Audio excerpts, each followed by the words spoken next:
ሰላም ሰላም የተወደዳችሁ የጌታ ልጆች በዓለም ዙሪያ ያላችሁ እንግዲህ ቀጣዩን የዚህ ከምርኮ በፊትና ከምርኮ በኋላ ያለውን የምናይበት ክፍል ነው። በተለይ ከምርኮ በኋላ ያለውን የእስራኤል ልጆች እነዚህ የኪዳን ልጆች እንዴት አድርገው ከአምልኮ ማለት ከ70 ዓመት ቆይታ በኋላ አምልኮ እንዴት እንደጀመሩና እግዚአብሔር እንዴት አምልኮ እንደሚፈልግ እግዚአብሔር በወደደ ጊዜ አምልኮ እንዴት አድርጎ እንደሚቀበል የምናይበት ክፍል ነው።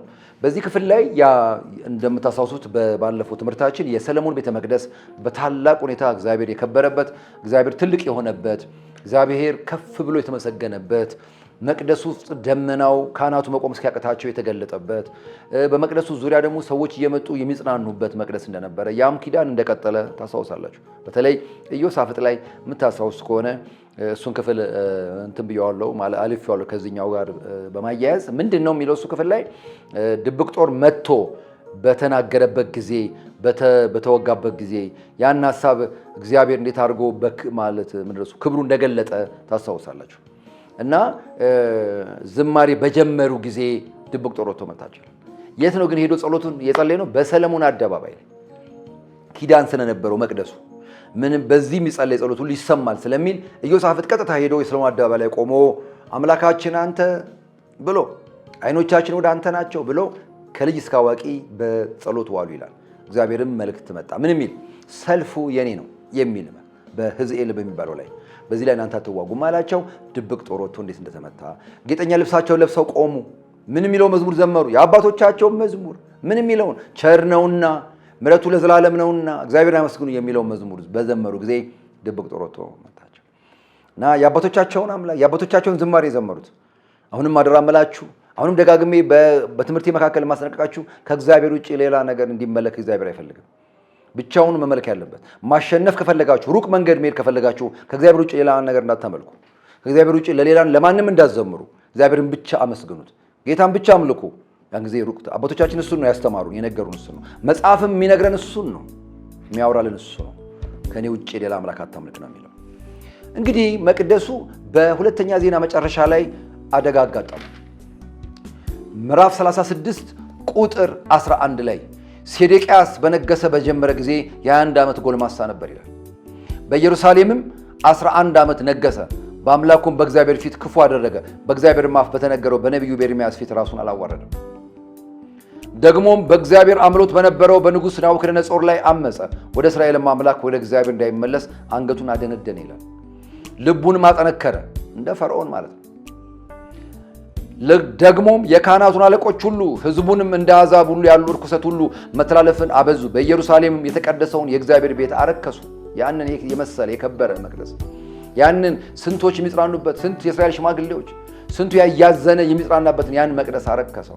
ስንት እግዚአብሔር የሚመለክበት የነበረው የእግዚአብሔር ክብር የሚገለጥበትን የነበረውን መቅደስ አረከሰው። የአባቶቻቸውን አምላክ እግዚአብሔርን ለሕዝቡ ለማደሪያው ስላዘነ ይላል። ኪዳን ስላለ የአባቶቻቸው ስላዘኑ እግዚአብሔር ሁሌ ያዝናል፣ ሁሌ መልእክተኛ ይልካል። እግዚአብሔር በአንዴ ፍርድ አይመጣም። መጀመሪያ ይለምናል እግዚአብሔር። የአባቶቻቸው አምላክ እግዚአብሔር ለሕዝቡና ለማደሪያው ስላዘነ ማለዳ ተነስቶ በመልእክተኞቹ እጅ ወደ እነርሱ ይልክ ነበር።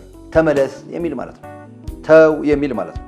ተው ሴዴቅያስ ተው፣ የምትሄድበት እርኩስ ነገር እያረክ ነው፣ የእግዚአብሔርን ቤት እያበላሸ ነው፣ አባቶችህ እንደዚህ አይደሉም፣ አንተ እያበላሸ ነው የሚል መልእክት።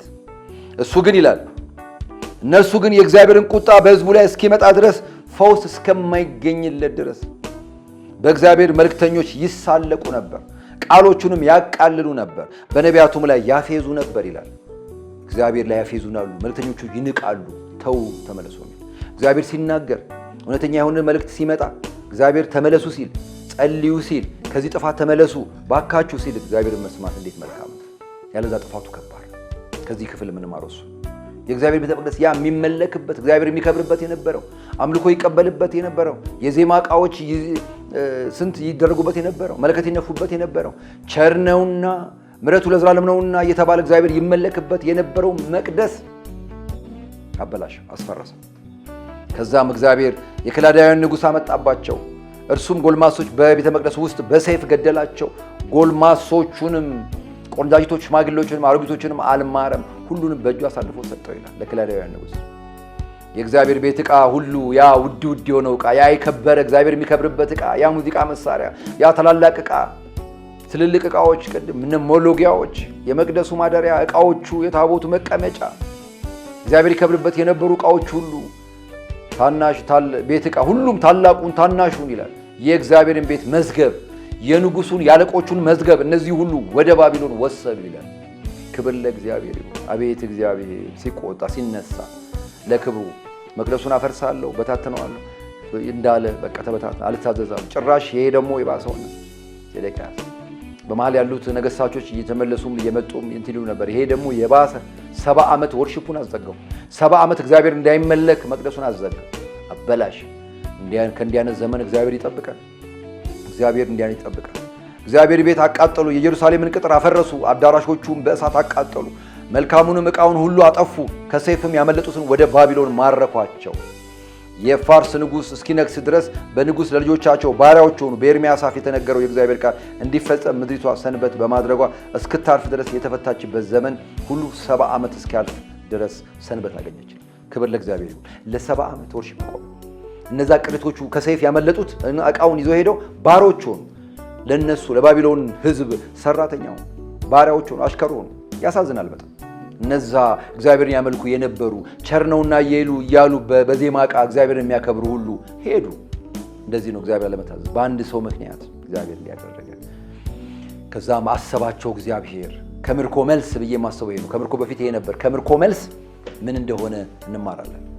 ከምርኮ መልስ የሆነው ነገር እግዚአብሔር አሰባቸውና በኤርምያስ አፍ መጽሐፍ ዕዝራ ምዕራፍ 1 የሚጀምረው እሱን ነው። በዚሁ አያይዘን የምናየው በተነገረው የእግዚአብሔር ቃል ይፈጸም ዘንድ በፋርስ ንጉሥ በቂሮስ በመጀመሪያው ዓመት እግዚአብሔር የፋርስ ንጉሥ የቂሮስን መንፈስ አስነሳ። እነርሱም በመንግስቱ ሁሉ አዋጅ አስነገረ። ደግሞም በመጽሐፍ አድርገው እንዲህ አለ፣ የፋርስ ንጉሥ ቂሮስ እንዲህ ይላል፣ የሰማይ አምላክ እግዚአብሔር የምድር መንግስታት ሁሉ ሰጥቶኛል። በይሁዳም ባለችው በኢየሩሳሌም ቤት እሰራለት ዘንድ አዞኛል። በሕዝቡ ፊት በእናንተ ዘንድ ማንም ቢሆን አምላኩም ከእርሱ ጋር ይሆን ዘንድ እርሱም የይሁዳ ወዳለችው ወደ ኢየሩሳሌም ይውጣል። የመውጣት ዘመን፣ ሃሌሉያ! የመሄድ ዘመን።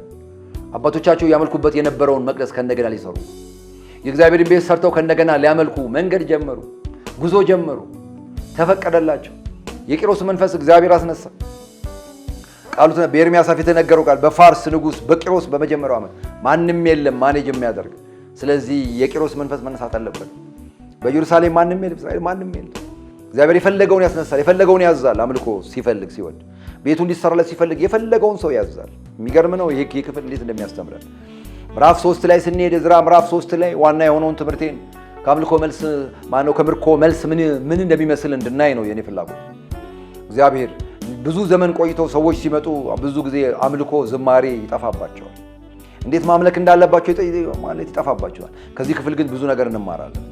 7ኛው ወር በደረሰ ጊዜ ምዕራፍ 3 ላይ ዕዝራ የእስራኤልም ልጆች በከተሞቻቸው ሁሉ ሕዝብ አንድ ሰው ሆነው ወደ ኢየሩሳሌም ተሰበሰቡ ይላል። ሃሌሉያ! በአንድ መንፈስ የምንሰበሰብበት ዘመን ቅርብ ይሁን። ድሮ እንደዚህ ነበረ። የዛሬ 50 ዓመት የዛሬ 100 ዓመት በኢትዮጵያ ቤተክርስቲያን ክብሩ ተገልጦ ሲዘመር አጋንንት ይወጣ ነበር፣ እንደዚህ ይሆን ነበር። አሁን እኮ ቀረ፣ ያ የድሮ ዘመን ይመለስልን እያሉ የሚጮሁ እናቶች አባቶች አሉ። እውነታቸውን። በአንዳንድ ቦታ አምልኮ እግዚአብሔር ነው የሚመለከው ወይ ብላችሁ ግራ ግብት ይላችኋል አንድ ቦታ ላይ። ስለዚህ አምልኮ እግዚአብሔር ሙዚቃውን አይደለም የህዝቡ ብዛት አይደለም የሚያየው፣ ልብ ነው የሚያየው።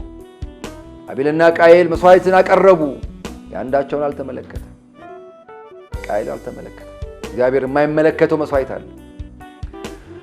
አብርሃም ለተገለጠለት ለእግዚአብሔር መሰዊያን ሰራ ይላል እግዚአብሔር ቃል ሲናገር።